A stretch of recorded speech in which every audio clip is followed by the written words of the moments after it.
We live in a world full of energy. Cars, phones, and computers. Even the screen you're watching right now wouldn't be possible without it. But there's a big problem. Nuclear fission.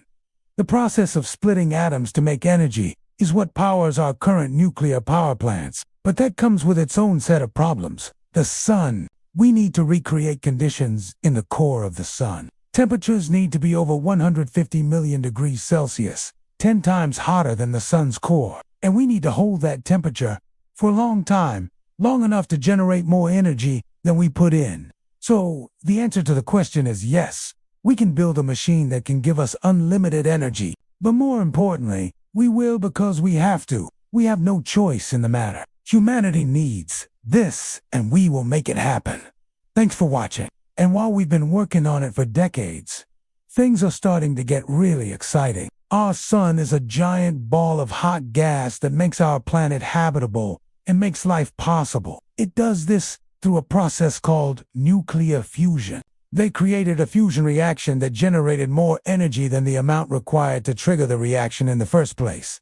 It didn't last very long. The biggest of these is the International Thermonuclear Experimental Reactor, or a $22 billion project involving 35 countries. When completed, it will be the world's largest fusion reactor and will attempt to maintain temperatures of 150 million degrees for up to 9 minutes. Other experiments, like JET in the UK, Spark in the US, and EAST in China, are also making impressive progress.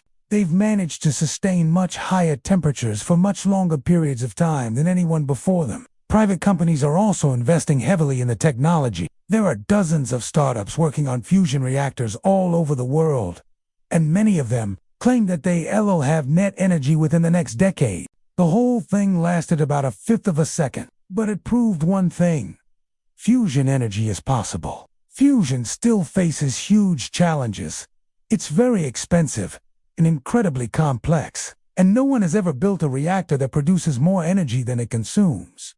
And that can be turned on and off at will. Doing this safely is also another big challenge. You literally need to create a miniature sun, and that's dangerous. But if we can do it, we'll have a nearly limitless supply of clean energy. Energy that won't pollute the planet or cause blackouts or wars, unlike nuclear fission, which splits atoms. Nuclear fusion smashes them together. Under extreme heat and pressure, atoms of hydrogen are forced together to make helium and release a tremendous amount of energy. This is the same process that powers all stars. And here's the amazing part. The fuel for fusion is hydrogen, which is the most abundant element in the universe, and we have plenty of that on our planet. Most of it is in seawater, which is made up of molecules of hydrogen and oxygen. 1 liter of seawater contains enough hydrogen to power a person for several months. And there's a lot of seawater on the planet, so a seemingly endless supply of clean energy is right at our fingertips. Or at least it will be one day. Nuclear power plants produce dangerous radioactive waste, and finding places to store it safely is a nightmare. Plus, the fuel we use for nuclear power is scarce. Uranium is around 200 times less abundant on Earth than copper. You can find it in lots of places, but it's not exactly lying around everywhere. So scientists kept searching for other ways of powering our world. And there's not unlimited supplies of it. Almost all of the energy we use today comes from burning stuff. Fossil fuels, like coal, oil, and gas.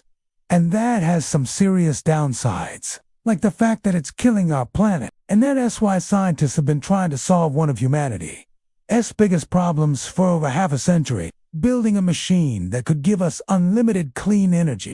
A real-life version of those sci-fi fantasies, where cities are powered by the energy of the stars. But here's the question. Is that even possible? For centuries, we thought it was impossible until we figured out how to split the atom. And then they looked up, because while fusion sounds easy, it's actually incredibly difficult to make fusion happen on Earth. In 2022, scientists at the National Ignition Facility in California achieved something that had never been done before, using powerful lasers. There are currently several big projects working towards the same goal, each attempting to achieve net energy. It won't be easy, The idea might seem like science fiction, but we're closer than ever to cracking it.